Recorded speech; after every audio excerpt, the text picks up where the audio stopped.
Now we're going to move to the keying part. We have already created our garbage mat, the mask here that is feeding our garbage mat, inverted. Now we create a keyer node. Okay, that is Shift A, and we come to mat, and it is keying. Okay, we are going to just put it somewhere here for now. And we will connect it to what? We are going to connect it to the final result of the mix, right? So we are bringing the, let's put it here, okay? When I do like this, now you see that the garbage mat is actually turned into an alpha. Like we have a proper garbage mat, okay? So I need to work on the alpha. Let me first select the proper value. I click on this key color, I get this color picker and come select something that is reasonably dark, not too dark, but reasonably dark. It could be, say, for example, this value over here, okay? Right, I immediately turn into alpha. So how do I do that? From mat, I come and connect it to the image. So now I'm able to see what? To see my alpha. Okay, this is the garbage mat, and this is now the black that needs to be cleaned and the white needs to be cleaned. Let me get this keyer node bigger, and we need to work on a few parameters. The viewer can get a little bit to the side, and let's get them to work. Okay, now the next part is actually to clean the black and clean the white. I would recommend you start with the white first, right? So clip in the white, clip white and clip black. What does clip white and clip black really mean in the background? Like what are you asking Blender to do? What is black? What is white? This is 0 and this is 1. This is 0 and this is 1. Black is 0. That's the value. A pixel that has a value 0 is black. A pixel has a value of 1 is white. So this stuff over here, what value does it have? It's not 0. It's not 1. It's a gray. So it could be 0 point what? This is dark, so it could be 0.1, 0.2. This is a bit brighter, so it could be 0.6, 0.7. The closer to the 0, the darker the gray. The closer to the 1, the darker the gray, the closer to the 0. The lighter the gray, the brighter the gray, the closer to the 1. What are we then? Why am I explaining all of this? Because this is exactly what you will do when you come here and say clip white. What are you doing? You are actually asking from Blender to convert those pixels that have 0.9 closer to 1, make them 1. So if those bright ones over here that you see on his shirt, this is very bright, it's not white, it's very bright gray. When you reduce, you are actually asking Blender to make all the pixels that are between 1, starting from 1, up till 0.5, for example, in this case, and we can go a bit lower down here. You're asking to convert all of these between 1 and 0.36 to 1. Make them white, right? And then what you're going to do when you do like this is, let's clip black. Clip black. When you're increasing this, see, this is going to disappear, but what am I really doing? Because their values are closer to 0, I'm asking Blender to look for those,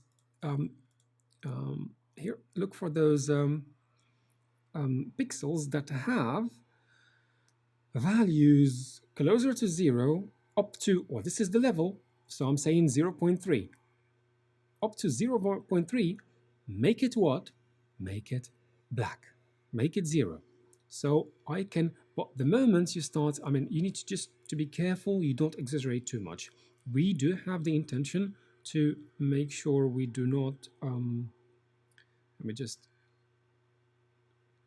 okay, there's another thing. Have you noticed we have some stuff over here that we can't get rid of, these pixels? There's another trick. There's a trick. Now, once we clean everything and you are struggling with some pixels, this is a mistake in filming. See why now we are struggling with something. Initially, we shouldn't have a problem at all for a simple reason. And you see there's some light grays. This is why we talked about the mistakes during filming, because these two fellows are too close to the background green screen. You have too much reflection on these on this object. Okay, Plus, because they are too close to the green screen, you have the shadow of this man, you have his shadow here on the green screen. So this is darker than necessary because you made a mistake during filming. This is stuff that you want to take into account during filming so that you don't struggle during post-production, okay? So, but now we have to deal with this. How do we do this? By the way, this is stock footage. It's not our project. I've chosen this stock footage which is rich in mistakes so that I can illustrate the point. I am now going back to let me see. I'm going back to this key color, and I'll do something that could be a bit dangerous, but it's not really dangerous. Like, it's the last result. This is a shadow. Shadow means is darker. It's the darkest green we can have. So why don't I come and make the green I've selected a bit darker? So I take this and push it a little bit down. Be careful. If you push it any further, you're going to start ruining everything else. Just about enough for us to remove those nasty pixels that we were struggling with of the shadows. Done? Finished? Okay. Now we're going to come back, say that now we have the alpha is okay. So clip white, I think what I'm going to do is just push it even further like this. All right. So what I'm going to do now is come to the compositing side of things where where is my background? Okay, now we need to combine these things. My background is this, and the compositing side, remember, needs always to be done with your background. And then you think, yeah, that's logical. It needs a background. Oh, no, I mean your background. Compositing is getting the foreground closer to your background, not to any background, right? So this is why now I've done the keying part, which is getting a clean alpha and clean matte, well, with the garbage matte, of course, that helped. Now I'm going to add the background so that the work is going to be done based on the background. Okay, so the idea is not to create a matte that is workable and that can be composited with any background on the planet. It's compositing it with your background. That's the idea. And you will notice that also when we move to the brightness and color correction part, we're going to be doing it based on your background. So in this case, we have this background. We are going to connect it. But hold on a moment. How do we connect this? We need a node that is going to merge everything. Okay. How do we do that? Shift A, and we go to color, and there's alpha color. So we select alpha color, we put it in here. This image, we're going to connect in here, and then we get the results of the keying. We haven't finished with keying yet. We're going to do this spill, yes, but we are going now to move to the compositing part where we start working on the colors and everything else. I've got image here, and then I get my image from here to the viewer. Right, okay. That does not look good, does it? No, hold on a moment. Why is this washed out? Why is my background washed out? Well, for a very simple reason. We need to click here on Convert Primo, okay? When we do that, then the background is properly done. Hold on a moment. Why do we have this issue of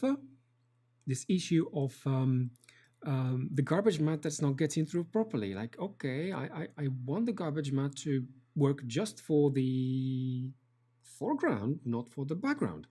Well, it's quite simple. There is here in the input, there's a garbage matte. So I'm going to come here and say, connect the garbage matte, this one, this invert, okay, it's inverted, of course, garbage matte, invert, color, connect it to the garbage matte. Once we do that, what do we get? We get our compositing. Now we work on a few tweaks. Generally, when you have a problem, okay, especially in this case, the gentlemen are too close to the green screen, we are going to have green spill. So we need to have a dispill operation. So there's Shift A, and let's bring from the matte a color spill. I do like this, and I put it in between. So what happens is, well, what does really happen in the background when you say color spill? You are removing the green. Okay, so what does removing the green mean? mathematically, color grading and playing with colors and changing, tweaking, adjusting colors is all mathematics. You remove green, you've got to add something else. And what is that thing? It's what's opposite in the color wheel. So less green, more magenta. Okay, so this is why you find this effect over here. All right, so what you may find is that, okay, I may tweak a little bit the edges by coming here and say, actually, because I have pushed my white a little bit hard to make sure that the shirt is not transparent, I come to erode, dilate, and I could do something like minus 0.5, depending on your, something just a gentle, all right, it didn't work with this one, -1 probably, okay, cool. This is just to make sure that any, yes, the green is gone, but you may end up with some sort of a white line, and if that's the case, you use erode, okay, to erode the mat. Well, in this case, we don't need it, but I'll just add it there for you so that you remember you can use that. Okay, are we done? Not yet. Why? There's a simple reason. Okay, let me just add a little bit more of that clip white. Okay, and reduce a little bit of the clip black. Okay, so what do we have in here? What we have is, because there's a problem in the the lighting doesn't match. Well, there was a very poor lighting. There was just one light on the ceiling, right? So, and this background is quite bright. What I would like to do is match the lighting between the foreground and the background. We do that with a color correction node. So Alt A, press Shift A, and I come to color and color correction, and you bring in a huge node which got loads of bells and whistles. I mean, it's up to, oh, no, this is not the right place. This is not the right place. It just jumped. It needs to be somewhere else. It needs to be here. I just need to put it here. Right. Well, it's a huge one. You could choose another color correction node. I just tend to bring in this one because it gives me a lot of control. Highlights, midtone, shadows work separately on these ones. In this case, I just wanted to show you this node, but I only need actually to work on the master on the brightness, which is gain. So probably 1 point. Let's go with 2 just to see the exaggerated. Okay, no, that's fine. Actually, 1 point is not bad. It's not bad. But for the contrast, I want to bring the colors to life a little bit. So I'm going to add 0.05 contrast. Ooh, that is a lot. So 1.0, 1.01. That's okay. Probably 1.02. 1.02. Okay. So I'm not sure you're able to see everything properly with the compression, but this is what we have now. We have managed to make green screen keying inside Blender Compositor. Okay, if this is your choice, okay, there are compositing softwares that have dedicated keyers, but if you choose to do it here, fine, you have the possibility to do that. Taking into account also the fact that we have brought a really rubbish quality video that is heavily compressed, and this is why we had to struggle with so many things, and we still managed to pull a key. And this is how you make a green screen keying and compositing in Blender 2.8.